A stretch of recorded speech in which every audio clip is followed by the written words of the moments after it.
Good evening, Mr. and Mrs. America, our Canadian friends north of the border, and all our ships at sea. I'm your roving reporter, Smedley Butterworth, and this is 1939, Part 1, in Review. January, Germany. Ground forces mobilized in Western Germany, Eastern Germany, and Slovakia. The Luftwaffe marshaled its forces in Bavaria. Geneva. French, Belgian, and Polish diplomats scrambled for support among their peers at the League of Nations.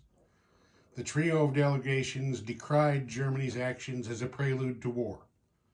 Much as the Slovak and Bohemian diplomats before them, they demanded to know who would come to their aid when Nazi jackboots marched across their borders. Bowed heads and pursed lips delivered a collective, silent reply. In this reporter's opinion, this shameful display by a body allegedly dedicated to the prevention of war is unforgivable. It also illustrates the impotence of toothless diplomacy and appeasement. The League should be dissolved immediately.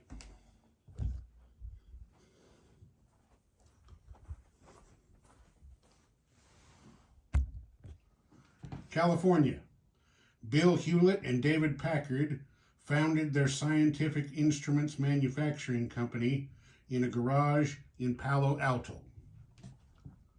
Amelia Earhart was officially declared dead 18 months after she disappeared in the South Pacific.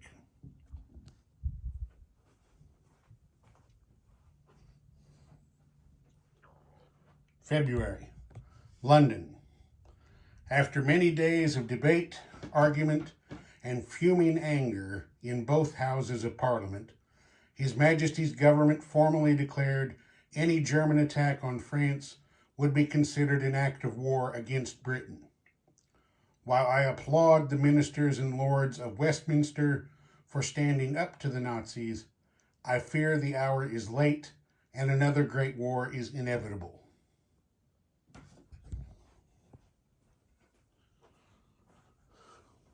Soviet Union.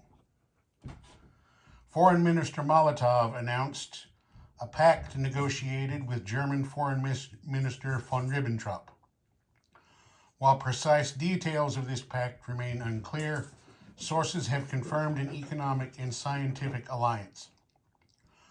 Soviet forces shifted to the western frontier, Karelia, and the Far East, although it is unknown if these moves are related to the German pact. China. The Japanese army marched into western China and routed what remained of the Communist Army. Chairman Mao Zedong has thus far avoided capture by going into hiding. It is unknown if he will seek exile in the Soviet Union. Japanese forces also captured Kwichao, tightening their noose on Chiang Kai-shek's army in Xikang and Yunnan.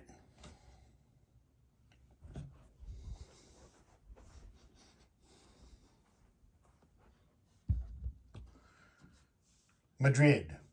General Franco heartily welcomed diplomatic recognition from both London and Paris. Several other nations followed suit in short order. March. Cape Town. England and South Africa played the longest cricket game on record. After 12 days, the game ended in a draw because the English players had to board ship to return home. East Africa. Anzac Air Forces landed in Tanganyika while the Royal Navy continues patrolling off the coast.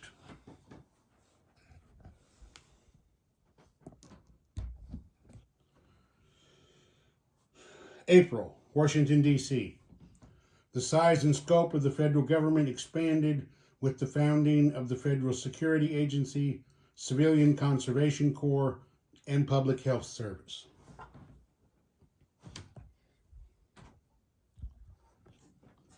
Africa and the Balkans. Italian commanders flew airborne units into Abyssinia and Tobruk, and reinforcements were ferried across the Adriatic Sea to Albania. May, United States. Batman made his first appearance in Detective Comics. New York. Yankee Clipper, a Pan American Airways flying boat, began transatlantic airmail service.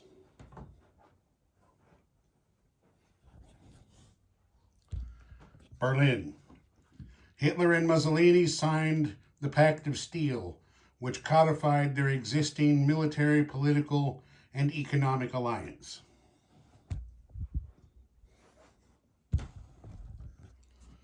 Peru. A 5-year-old girl became the youngest mother in medical history.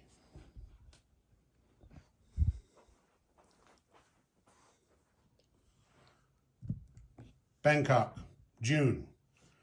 After political, economic, and military alignment with Japan, Siam changed its name to Thailand.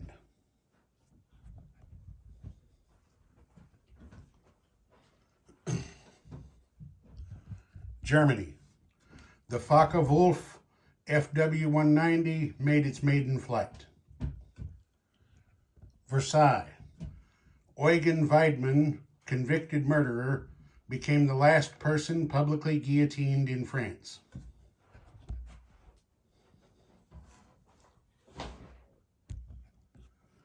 Miami.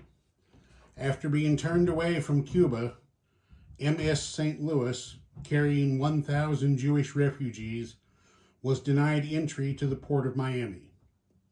The ship then turned east for a return voyage to Europe and an uncertain future for its passengers. And there you have it, 1939 Part 1 in review. Thank you and good night.